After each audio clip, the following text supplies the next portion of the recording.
members of the Judiciary Committee. My name is Mike Geiermann. I'm an attorney in Bismarck. I've had the opportunity to serve as legal counsel for the North Dakota Education Association and now NDU for the last 30 years. I'm not here to necessarily present to you any arguments in regards to teachers. President Archuleta has done that. Teachers are against this bill. They don't want guns in schools. You know that.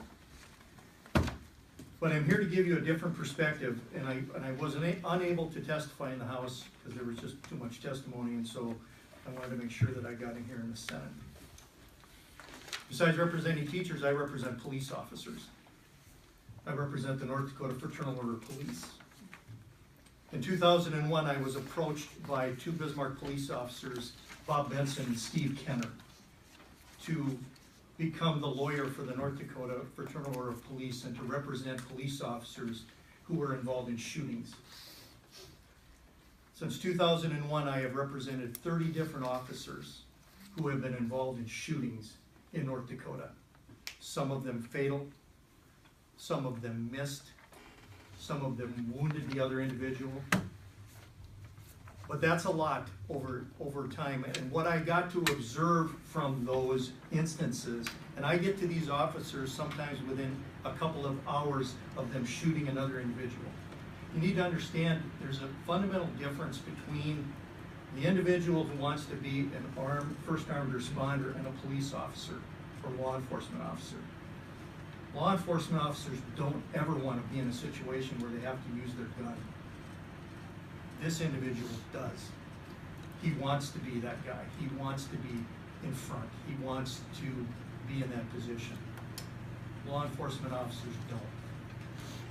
Law enforcement officers, the goal of a law enforcement officer at the end of the day is to go home. That's what their goal is, ask them. In this bill, there are some problems. You've already heard about the South Dakota Sentinel program. I don't think it's well advised for the North Dakota legislature to tie a bill to South Dakota law in case they change it. And if you read the South Dakota law, it's not that good. On page 2, lines 10 through 11, you talk about a first armed responder who would be a retired law enforcement officer. That's a great idea. A retired law enforcement officer, and then the bill continues, or anybody else who applies. So you've run the gamut. You've run the gamut between somebody who is very experienced, who's confronted bad guys on a daily or weekly basis, to somebody who never has. And I would suggest to you that you want to try to find the most experienced person that you can find. And that's not somebody with 80 hours of training. On page 3, lines 2 through 5.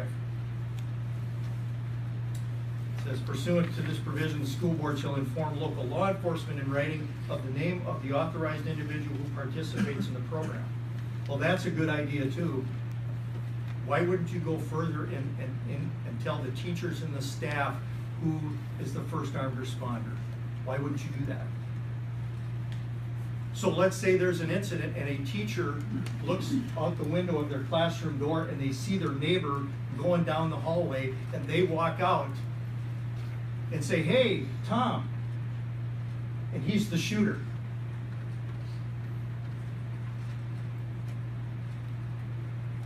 This only works if there's a team approach to it. The school board's got to be involved. The teachers have got to be involved. The staff have to be involved. The parents have to be involved. They're all stakeholders here. They're all talking about trying to protect their kids. Why wouldn't you have them involved in the process? Why wouldn't you let them know who's the first armed responder? My question is, there's nothing in here that precludes it, though. It doesn't preclude it, but it doesn't authorize it either. I think it would be better if it was authorized. You would think it would be better if it was mandated. Absolutely. That the teachers know who's the first armed responder, that the staff know, that the cook knows, that the bus drivers know. Sure, no, but let's go back for a second, because language matters, as somebody always tells me. Authorized or mandated? Mandated. Okay. In the last portion of, as I was researching this, and you've got all the studies and you've got all the statistics and all the rest of that, I came across a study that was done by the United States Department of Education, U.S. Health and Human Services, Homeland Security, the Justice Department, the FBI, and FEMA. They came up with a guide for developing high-quality school emergency operation plans. And in there, what they say is this: the possibility of an active shooter situation is not justification for the presence of firearms on campus in the hands of personnel other than law enforcement officers. So your Department of Justice, your FBI, your FEMA thinks that the only people that should have guns on school campuses are law enforcement officers.